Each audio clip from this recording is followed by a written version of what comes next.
Hey everyone, we are here for our wine corner. I'm so excited. Here we go. Here's the open.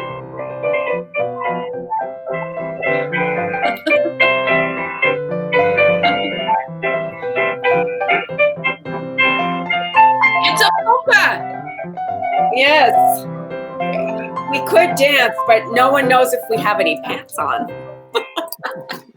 Hi. Hi, Dad.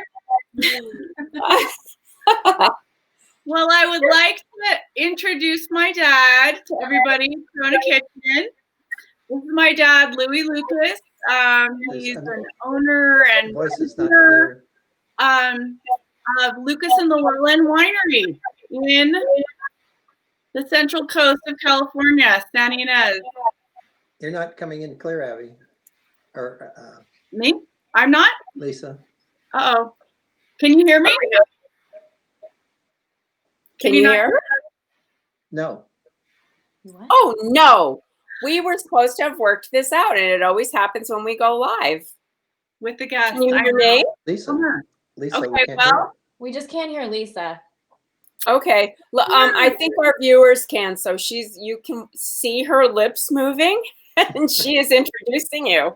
And hope we know what she said. Okay. Well, I'm not going to say anything. So, Debriana, you translate for me. I have no idea what she said. I'll translate. Okay. Let's try this again. I just want to welcome my dad, Louis Lucas, to the show with Louis' Wine Corner.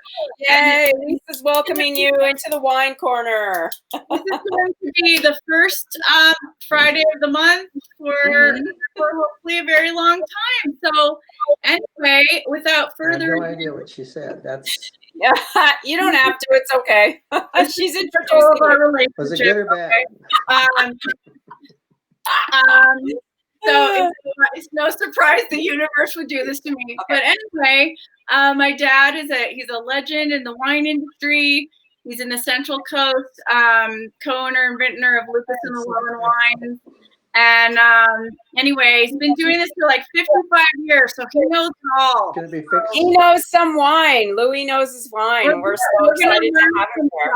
You're going to learn some stuff. Okay, Debriana, tell her to start. Introduce. So you may start, Mr. Louis, and tell us a little bit about your vineyard. All right. Well, I'm sorry I missed what Lisa said. Yeah, I know. It's weird. I tried to get this straightened out today, and it only happens when we go live. I was hoping she said something good and I could compliment her. And so, she did. She said very nice things about you. Good. Anyway, shall we talk about wine? Yes, please. Yes. All right. Well, what you got over there? What is wine? What is wine? Wine is what history. Is wine? It's love. Wine is history. Mm-hmm. Wine is friendship. Wine is a celebration. There's a lot of things in wine, and it's worldwide. It's everywhere. Mm-hmm. It goes back about 6,000 years ago. The Romans spread it all over the world when they got to it, and so Italians. It's consumed everywhere. Of course, complements food.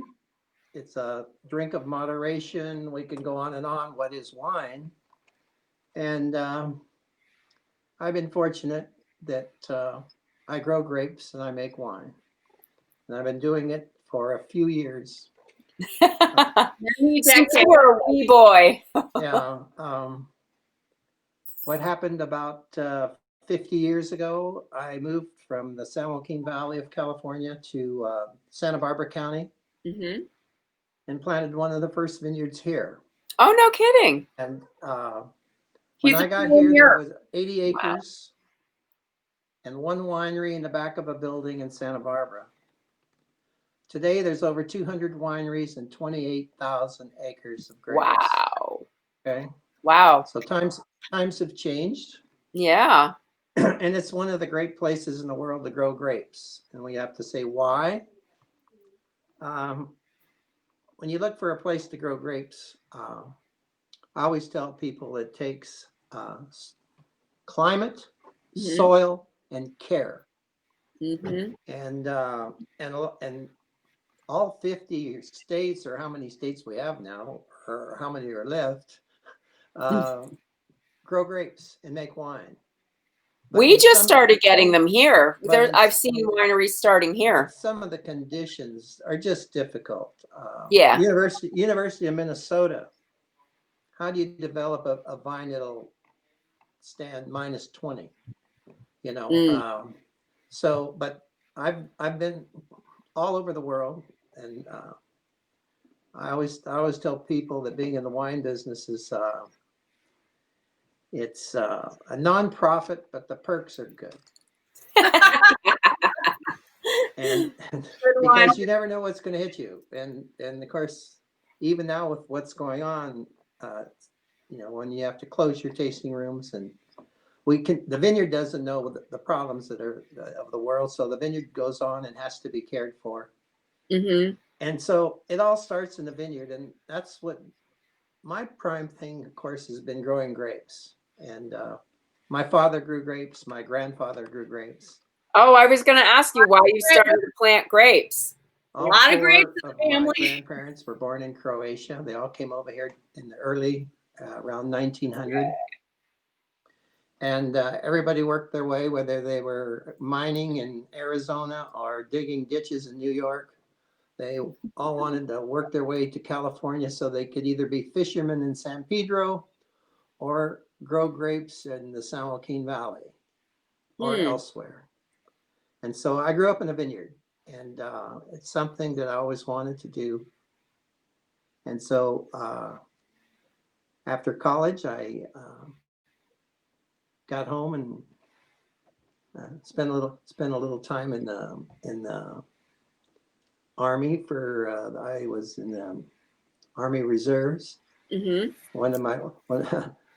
Knowing what's going on today, one of the things I did was I was down in the Watts riot for 12 days. Wow. In the National Guard group. Anyway, but I went into the vineyard thing with my father and brother in the San Joaquin Valley, and we grew wine grapes, but San Joaquin Valley gets very hot. Yeah. They grow very good everyday wines over there.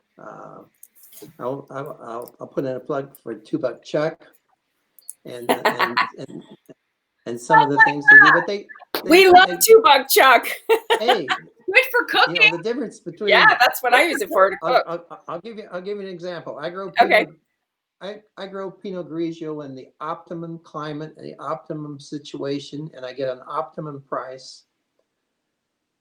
And I grow 5 or 6 tons per acre, which is high. Our county average in yields are like 3.5 tons per acre. In the San Joaquin Valley, they grow 20 tons per acre. The heat enables them to get the maturity, and the vines grow with that heat extremely fast and big. So it all goes back to selecting the right climate and having good soils. Yeah. And care. And the other thing that what I've tried to do is, I was very fortunate that over 40 years ago, I went to Europe for 2 summers, 5 weeks. And I had a partner at that time who, I won't say he was a perfectionist, but he was. But don't say it, but he is. He set up he a was trip amazing. to the 2 summers, and our goal was to study the 27 best vineyards in the world. And we did, and not just for 20 minutes. We stayed there, and once in a while we stopped at Paul Bocuse to have something to eat.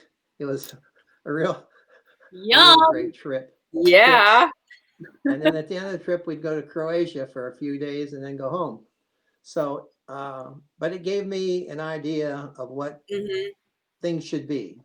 Yeah. And I actually took soil tests and petiole analysis at all those vineyards. Wow. So what was the first grape you planted then when you started with one? Well, I planted in 1970, which is 50 years ago. When Oh I my came here, I told you there was 80 acres. There was 80 acres and one winery. And I came in here, we came in here, our little group, and we planted 800 acres of grapes. Wow. And we planted about 7, I think there was about 7 varieties. It was over 400,000 vines. And and I had a contract with Behringer in Napa Valley. They were going to Oh take the yeah. grapes. And that was really helpful because one of the problems in going to a new area to grow grapes is that there are no wineries. So who do you sell your grapes to? And if you don't Yeah. have a winery for yourself, you have to find buyers. And so my first 15 years, I sold most of the grapes. Well, I sold all of the grapes elsewhere. I was very fortunate. I did business with August Sebastiani and Corbel Champagne, and of course Behringer and several others. And so I would sell them the grapes. One of the things I always did, though, was I monitored after the grapes were sold to those people. I followed it up to see what kind of wine they made. And of course, the other thing that happens when you have grapes, and then I put in more grapes. Over a period of time, I put in. I stopped at about 3,300 acres after about 5 or 6 years. And I developed vineyards in Paso Robles and Edna Valley and Santa Maria and parts of Santa Barbara County. So I did a lot of stuff. And what happens is you have these grapes and some get sold and you might underestimate your crop or overestimate your crop. So you always Well, have. that's just like farming of any kind, though, right? It's farming. It's Yeah. farming. And so Yeah. what happens is you end up with some grapes. So what do you do with them? Well, you make wine. You don't want to throw them on, you don't want to waste the grapes. So you make wine. And so I would say I wasn't forced to be a winemaker, but I was pushed to make wine. And what I would do is I'd go to a winery and hire them. I was going to say, I have extra grapes. I got 100 tons or whatever I got, and they'd make the wine for me. And then there's a wine market out there for bulk wine. Wineries are looking for something or need something or somebody wants to do something. And so I would sell off to the side. One of my biggest sales ever was with a winery called Lewellen. I one year got stuck, with I don't want to say 1 million gallons, but probably more. Don't they make jugs of wine, Glen Ellen? No. Anyway, Lewellen bought most of those wines and started their business, and they sold that brand for a huge amount of money. But anyway, so you get involved in winemaking. I have a question. What's that? Lisa has a question. Yeah. Hang on. Lisa has a question. Tell him to tell the story of how he Nothing. grafted red wine to Chardonnay when no one was doing it. Oh, she said, tell the story about how you grafted red wine to Chardonnay when no one else was doing it. Well, I did it because there was no market for red grapes. Oh. And it's a great story.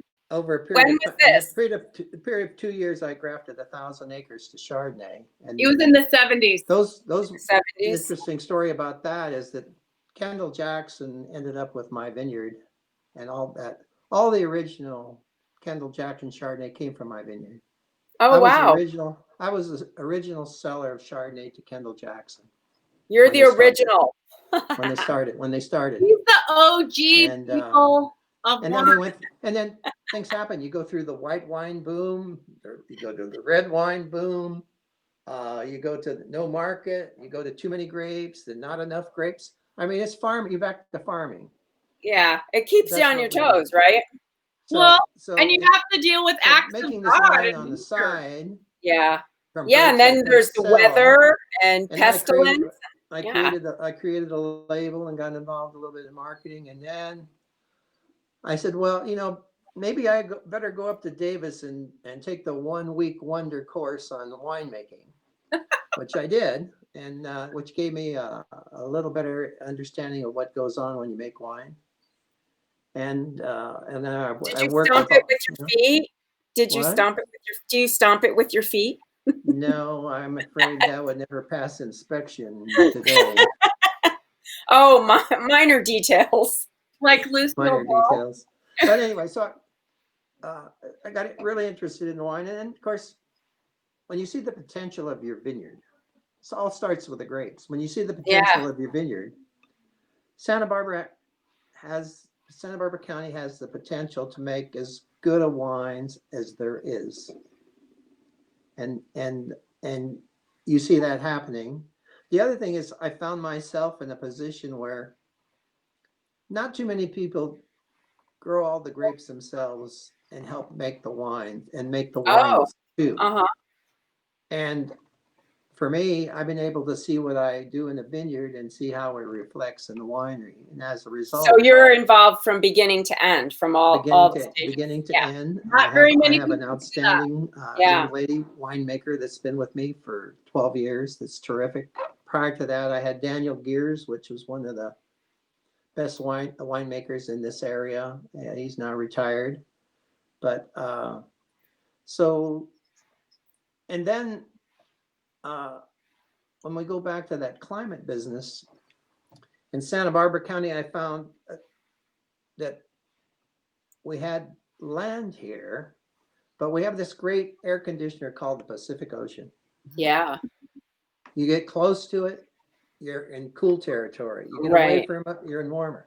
Right now, everybody looks at me and says, how can you grow 24 varieties? Well, I have 3 vineyards and I'm in 3 different climate zones. Yeah, that's right. So it enables me to do what I want to do. And then I really admire France and Italy and a couple of those places. I learned a lot there. You know, what we've been doing for 5 years or 50 years or 100 years, they've been doing for 500 years. That's right. Yeah, add a zero. So, you know, and then, you know, I went to Chile and I went to Australia and it's back to the perks. There's good wines in Chile too, right?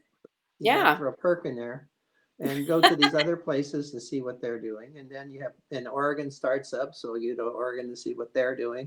And it's all back to what we originally talked about, the world of wine. It's out there. Yeah. And so what's on your table right now, Louis? Oh, in my glass is Sangiovese. Oh, nice. We have an Italian label called Toccata, and then we have Lucas and Lewellen, which are the German and French varieties primarily. But originally we had them all together, but we decided that the Italians should be by themselves. Right. Thank you. Score. But you know, you can't walk into a tasting room and they present to you a list with 40 wines on it. You know, it's a little rough. And so we created a Toccata label, and we have 2 tasting rooms. One that's dedicated to Toccata, which is you can go there and have the Italian experience, or you can go to Lucas and Lewellen and have the French and others. And then I do champagnes. I do late harvest. They have like 30 varieties. How many do you usually taste in one sitting? Like, is it 4 typically or 2? It depends on the variety. You know, Pinot Noir, we might sit down with 25. What? Do you get up? We go. Pinot Noir has become the darling of Santa Barbara County, and that happened because of this movie Sideways. Yeah. Called Sideways. Yeah. A remark that had nothing to do with wine caused about 10,000 acres to be removed and another 20,000 planted. All over this Class B. Oh my God, that's bizarre. Anyway, that's the power of movies. That changed our world. Yeah, baby. I wish I could tell. What's Lisa saying? She's saying things to me. I can't tell you, Louis. It's just real life right here, right now. I know she likes to talk, and the words have been taken away. That's gotta be a sentence. Anyway, but it's entertaining our guests. I can tell you that. The goal is to make the power of movies. Really good wines, and the other thing is, we're able to do it, and it's our wines are priced reasonable. I'll What mention is any of these. your price range? I would say from 0 to 80. Well, that is a reasonable. I mean, as we were talking no, before, I'm a Chateau Yquem girl, and that's yeah, up there. We do a Santa Barbara County Pinot, which is our biggest seller. Retails, depending upon which store, from $18 to $24.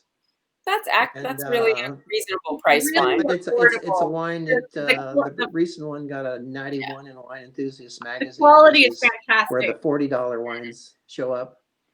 And we recently had a Cabernet, and this area wasn't known for Cabernet. In fact, I ruined the reputation of it about 40 years ago, but I brought it back.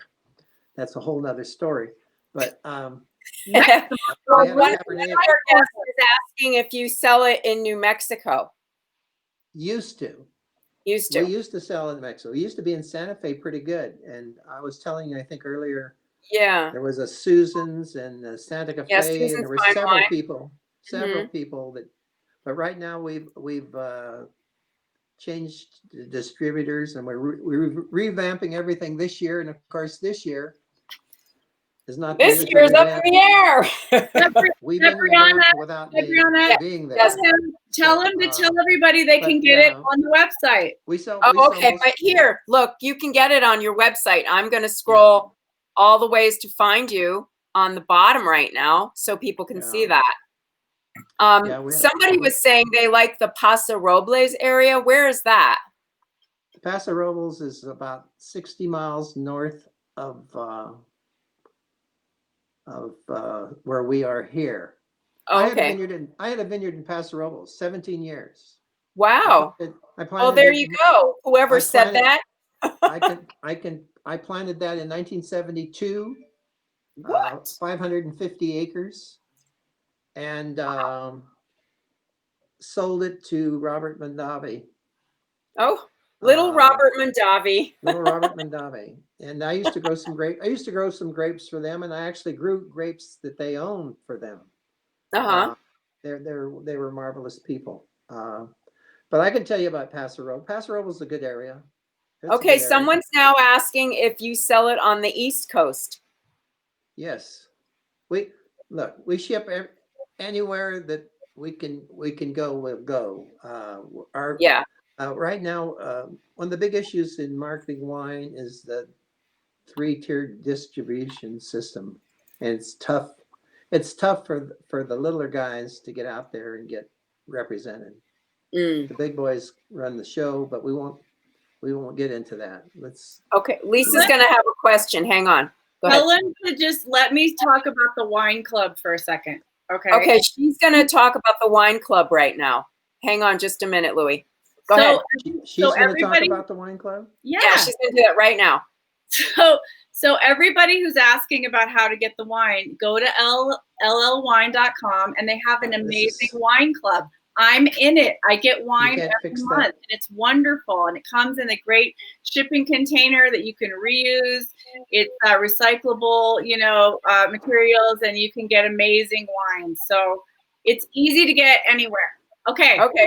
She's done now. She said it's easy to get anywhere, and you can get it on the website. You can join the wine club. She is a member of the wine club, and that's how you can get your wine no matter where you live.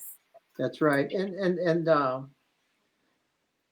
you have a great selection, and the wine club, the wine is discounted, so it helps pay for what freight charges are. Oh, that's cool. And the wine club is one of the most successful things that we do. Our wine club does all kinds of activities. Of course, most of them are here, but we've done trips all over the world. That's cool. They go on years ago, I took 106 people to Bordeaux for a Viking You do River the cruises? cruise. They did the Viking River cruise. We did the Rhone. I'm dying to do that. It's on my bucket list of things to do. I want to do that. Our wine club has done Panama Canal, Nova Scotia, Alaska. He's been all over the world. Oh my God. Another one of those perks. Yeah. Now, why would you go to Nova Scotia, which is also on my bucket list? Well, we took 30 or 40 cases of wine with us, so we were in good shape. That's why you went. You know, it's Oh, you know, we did the most recent one we did the Lewis and Clark trip Trail. from Oh, Idaho on the fun. Columbia. Fantastic. It was, Yeah, I bet it went a lot better for you than it did for Lewis and Clark since you had the wine. yeah. I won't go there when you have to barbecue your horses to survive the winter. Oh no. Yeah. What wine would you drink with that? Yeah. No, but again, it's the wine. I have a question, Louis. You know, everybody, and the thing about people walk into our tasting, it's a fun place. People are enjoying themselves. Yeah. Wine brings that out. I'm back to wine causes a lot of things, and this is one of them. I'm having fun. Anyway. Okay, so I have a question. When you do the tastings, do you serve some kind of food with it, or do you tell people not to eat before, or how do you cleanse a palate? We let Do you them care? walk in the door however they'd like to be. Really, you know, in our area, you have 150 tasting rooms you can go to. They're spread out, you know, all over. They're not just in one spot. And so, you know, tasting. If you want to talk about tasting, Yes, I do. Taste. The most important thing is how it tastes to you. Mm-hmm. Truth. And the other thing is, you can't be afraid to venture out. In other words, you find one you like, and you're not married to it.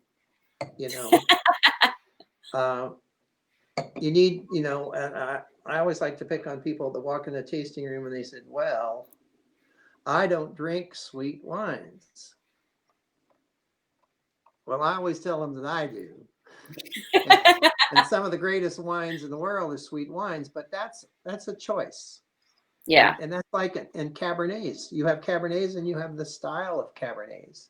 Uh-huh. And then in today's blending, you got every mix match deal that there is to choose from. So, you know, it's a matter of preference. And the other thing is to develop a taste for it. Yes. The first time I had Nebbiolo, which is a great Italian grape from Piemonte. And of course, they don't call it Nebbiolo, they call it Barolo or Barbaresco, which really can. Oh, yeah, now that I know. Confusing. Yeah, a little confusing. And I said, I just not crazy about this wine. You know, but you know, it worked on me, and now it's, you know, 30 years later, and I really like it.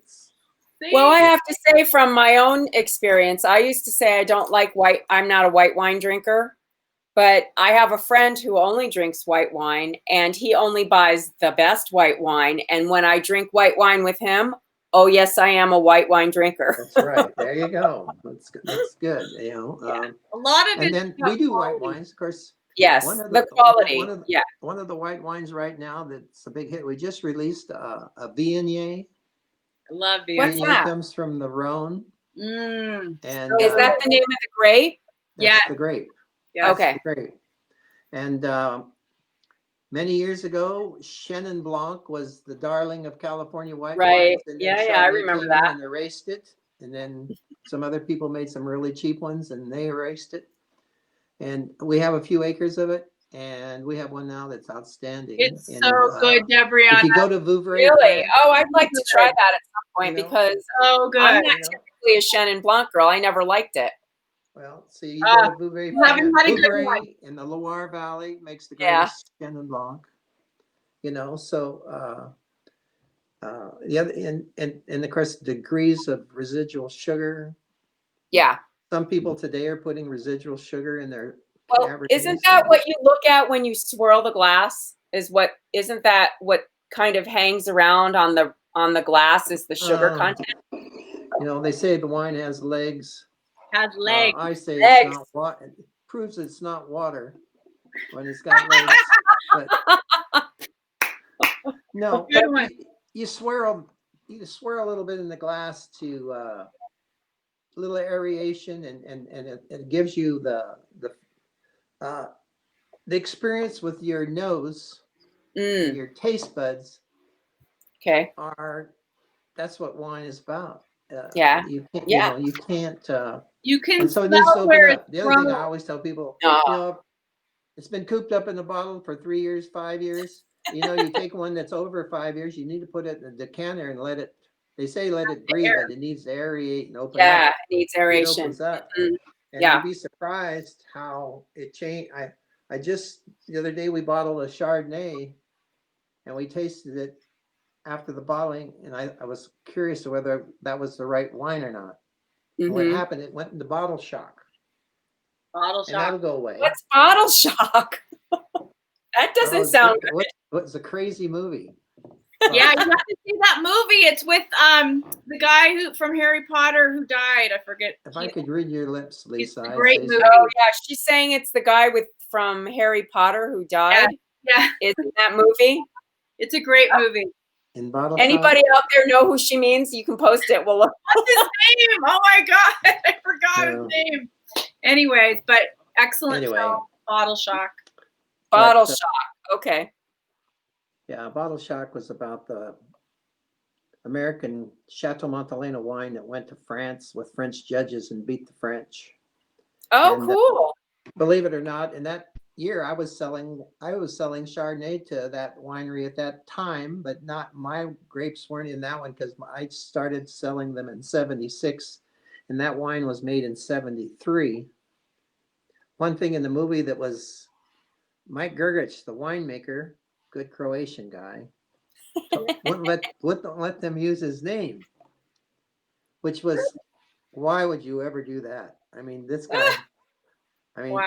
he would have been exposed to millions. He still has a great winery at Gergich Hills in Napa, and Mike, his health is questionable right now, and he's in his early 90s. His daughter now runs it. And I worked with Mike when he was at Chateau Montelena. He's a terrific guy. And he used to go to Santa Fe for the Chili Festival. Wine and Chili Oh, Festival. the Wine and Chili Festival. Yeah. Yes, the Wine and Chili Festival that almost hired me to do my show, The Meatball Chronicles. Oh.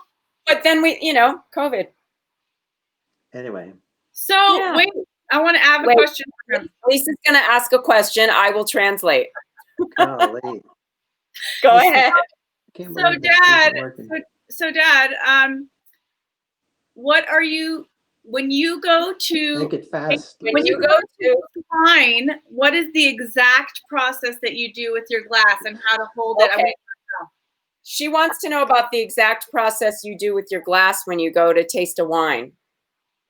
And how much? And how much Right. wine should go in the glass? When I'm drinking, I want as much as I can get.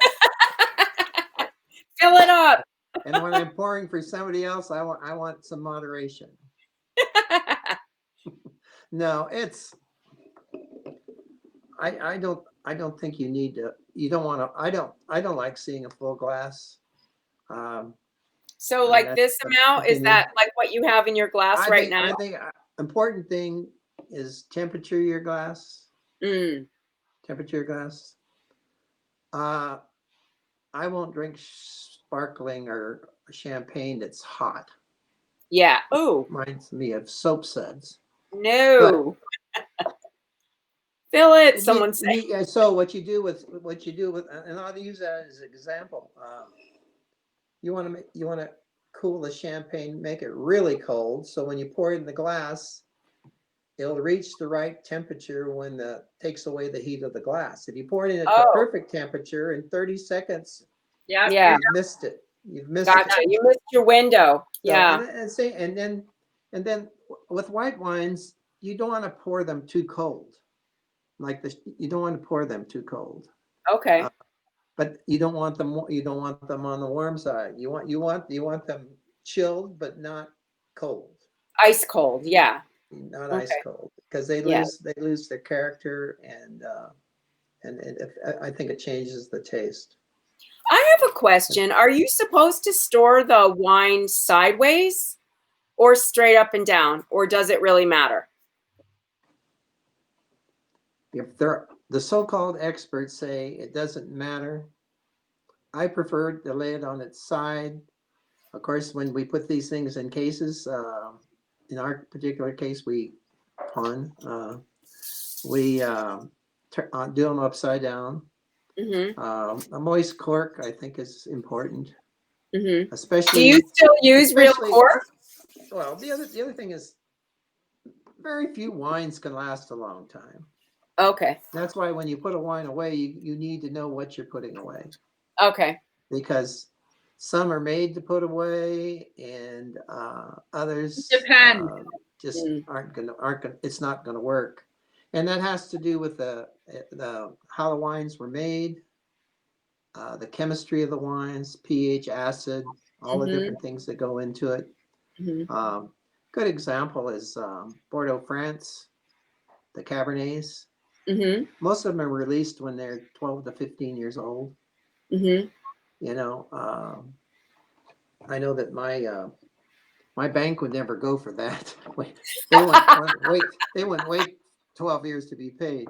But no, it's and then if you have something that's really special and you want to go a long time, or something that's old, and this is my thinking and what I'm watching, you want to by the time it's 20 years old, the chances are the cork isn't any good. So it needs to be replaced. And if you look at your bottle, it's probably gone down. Yeah. Half inch, and you can see You the lost wreck. some. So you need to fill that portion back and put a new cork and because a bad cork is bad cork is problem. And then of course the other thing is wines that are so-called cork, they get a flavor or taste from the cork itself. Right. Most people can't taste that, and if it's just a light amount, I can get it confused with oak. Oh, interesting. If it's just a tiny amount. Yeah. And so but the cork companies have gotten better and better at that. And then today they're making composite corks, and making corks that aren't made out of cork, and there's all kinds of things going on out there. Yeah. But it's a big new world. Well, thank you so much for hanging out with us. Hey, it's always fun. Wine is fun. Wine is fun. We love having you, Dad. Thank you so much. Yes. Lisa, this is the quietest I've ever seen you. She heard you, even though you can't hear her. I can't hear her. That's sad. I know, it's very sad. We were going to try and fix that next on the next go round. Next time we'll get more serious. Yeah, we'll fix it the next time. But thank you so much for hanging out with us and sharing your vast knowledge with our folks out there in the world. Thank you, Dad. We'll see you next month. We'll see you next month. Cheers. Okay. Cheers. Yay. Yeah, I'm going to play us out because I'm a professional. Now he can hear me, probably. I know. No, wrong thing. Oh, no. Oh, wow. Thank you, Dad. Love you. Bye, everyone. Thanks for hanging out with us. Have some good wine. Life's too short. Yeah. Share a glass. Cheers, everyone. Bye. Manja.